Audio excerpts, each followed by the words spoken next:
A warm welcome to the show. It's a very special time of year. Halloween, Dziady, Zaduszki, all reminders that this moment belongs to both the living and the departed. In Polish folklore, it's said that the souls of the dead return to visit the earth. So how do we protect ourselves from darker forces, and how do we honor the benevolent spirits? To help us explore these questions, I'm joined by Almudena Rutkowska, curator at the National Museum of Ethnography. Hello and welcome, delighted to have you with us. Okay, thank you. Thanks for having me. So let's start with the bad guys. Who are these bad ghosts? Okay, so it was believed, first of all, it was believed that we should be afraid of those whose death was a tragic one. Especially when somebody committed suicide. This was thought of something of a kind of a crime even against the law, the natural law or God's law. So this was forbidden by the, social, by the culture at the time, and thought as something really not appropriate, I may say. So we had to be aware of those. But this is for the beginning. Later, it had to be the death that happened in some special circumstances. So for example, during a time of, you may call it a rite of passage. Something was happening like in a ritual life of people. Like for example, it was during a wedding time. Because those rites of passage could be different.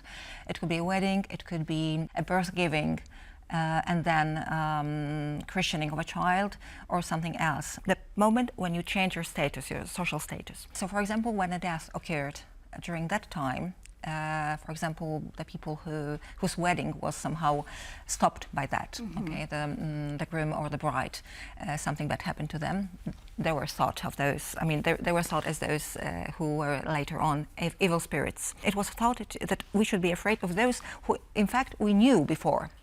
We knew where they were still living. So, for example, it could be our neighbor whose death was a tragic one. So, in fact, when we were thinking about the spirits, we didn't think of them as in an abstract form, but in fact of people that we knew. We also thought about our forefathers, let's say like that, yes. So it was always within this, very local, small society that we thought of. It wasn't something really abstract, like now we think of that people mostly when we are talking about the Day of the Dead, for example. Sometimes we just, think that the spirits is something abstract. So it was not like that in the traditional culture. But when could we encounter them? Was there a particular time during the day? Yes, there were specific times of the day or specific places.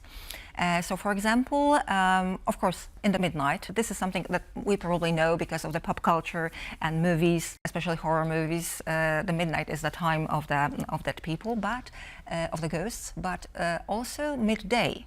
I think this is something that not maybe many people know, that during midday you could also encounter some evil spirit. So for example, in traditional rural culture, people stopped working at the time in the field and they were praying because they could, encounter this evil spirit at midday. But also some places like the crossroads, for example, something that was not, that was in between somewhere. Okay, so for example, I may call it the frontier between the fields. This is also something that you could think of as a place where you could see a ghost. So places that are out of central space, peripheries. Those are places where you could encounter evil spirits, but not only evil. Some believe that you could also encounter a ghost that is somehow lost, okay, and cannot find their way home. So you, in that moment, you should somehow help him or her. I was actually going to ask you about rituals to perhaps cleanse the space, or enable those ghosts to transition and move on. Yeah, so there were some specific rituals, I may say. First of all, you should pray for the soul of this lost ghost to help him find his home. You shouldn't invite ghosts inside your, the area that you lived in, so for example your house or your yard, because this was thought as something really dangerous. So first of all, you should somehow close your doors and or close your gate so the spirit won't come inside. You could also use a fire as a light, and this is something that connects all these rituals now we have here in Poland with Halloween, for example. The light, the lantern, something that would guide the spirit to find their home. How do we know that we're in the presence of a spirit? How do they manifest themselves? There were some beliefs that, for example, you could turning around and somehow misleading the spirit could tell you if it is a spirit or it's not a spirit somehow, because it could be just, it could look like a normal person, a living person. So you should turn around and then look back, seeing how the spirit reacts. So there were different ways of somehow checking if the spirit is really a spirit. But generally, you could ask directly, who are you? Okay. So this was also the way. It was something in between the prayer and asking. There are some sources, ethnographic sources that are telling us that it could be done in a very direct way. So like a conversation with a spirit. So in Polish folk culture, was misfortune explained by the presence of spirits rather than by witchcraft or magic? Many times, yes, of course. You could, for example, if you had a sick child, it could be, the reason was, for example, that a spirit of a woman who died during the birth of the child could come and do some harm to your child. So it was her fault, not the illness. So this was the reason, for example. You should also be aware in specific moments of the day not to leave your child somewhere, especially in the at noon. Somewhere at the crossroads, so because this kind of women, especially women spirits, were very dangerous and could do some harm to a child or change that child, put some other child instead of yours, which wasn't really a human being. Yes, it was also a belief that, for example, if your child was always sick, something was happening to him, then it was believed that probably it's not anymore a human being, it's not a child anymore, that it was changed by that spirit. So there's a lot of beliefs like that, so it's hard to somehow put them all together in one piece, but mostly a lot of really bad happenings were somehow explained by the presence of a spirit. But there were also good spirits. So, for example, your forefathers, your relatives who died, was seen mostly as the good ones. So there was a moment in time, mostly related to the Day of the Dead, where it was even seen as something really appropriate to invite them for a kind of a supper, I may say it. So in the evening you left everything on the table, like food, for the spirits, and you invited them and went to sleep. And later on, the next day, you could take the food and bring it to the cemetery, to the grave. And it was mostly the food that had some specific elements. Mostly it was called kutia, which is even now used in some specific moments of the year, like Christmas Eve, for example, in some places in Poland. So kutia was wheat mixed with poppy seeds and honey, and these elements were also thought as those that connect us with the other world. Because if you eat a lot of poppy seeds, then you probably get sleepy. You're more sleepy at the time, and the sleep was also thought of the way you could connect with the other world. And the honey as well, the bees and honey is also something, but it's another story. So this was the food for the dead. And you could also put some drinks for them too. Right, and you've already hinted at this, but I wanted to clarify. Halloween, All Saints Day, what's the difference? Zaduszki, dziady? Well, they all have, in fact, the same base, I may say. It is the belief that the spirits would come and visit us, and that there is a specific time of the year that it's easier for them to do, and for us to see them, to contact them with them. So they all have the same roots that are, in fact, pre-Christian, but later on, the Church in fact did it, I may say it, I think directly, literally, on purpose, put All Saints' Day on the 1st of November, because this date, or this period of time, was already marked by that beliefs and that rituals. So it was, in fact, done on purpose. This is the moment that if the people want to connect and talk or pray and think about those who passed, who are already deceased, then let's put this feast that specific day.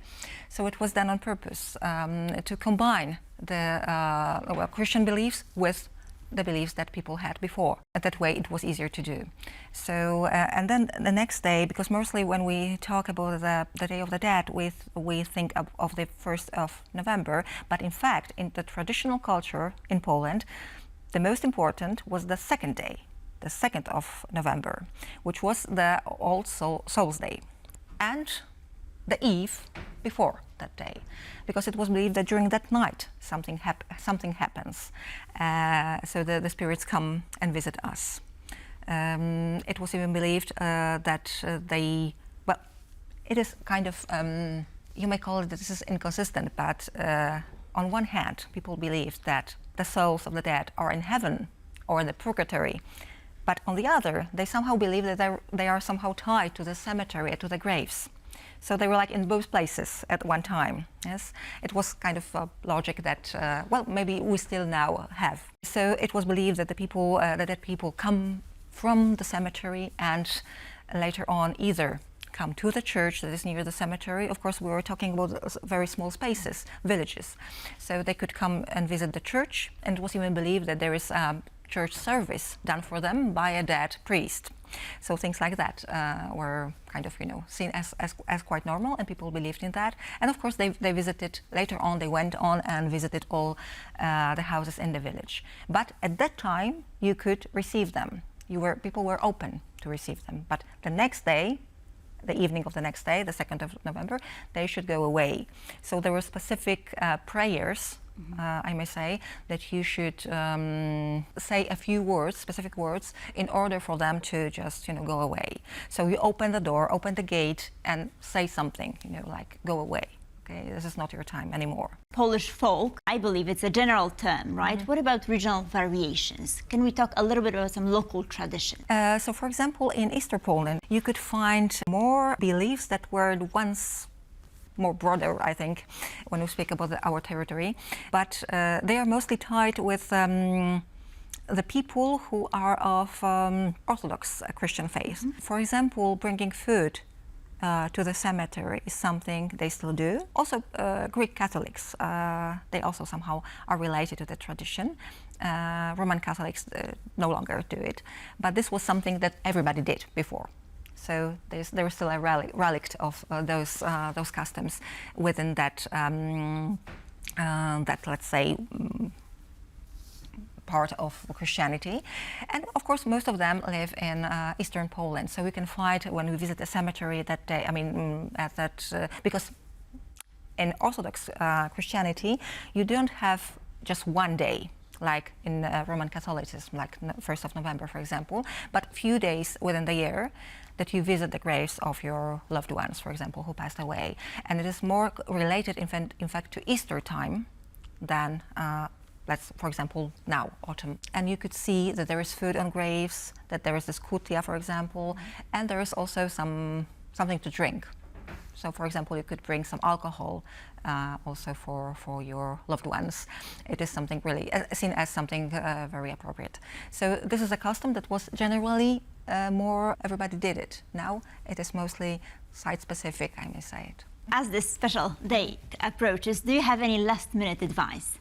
Any brief last-minute advice for us to be well prepared? Okay, not to meet the evil spirit, yes. First of all, that not all the spirits were seen as evil ones. Yes, now it's more like, when we think about ghosts, we think of those who are not really very pleasant.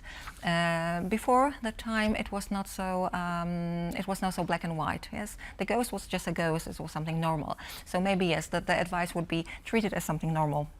Almudena Rutkowska, thank you so much for joining us. Thank you too. And thank you for watching Pulse of Culture, and please stay tuned for more here on TVP World.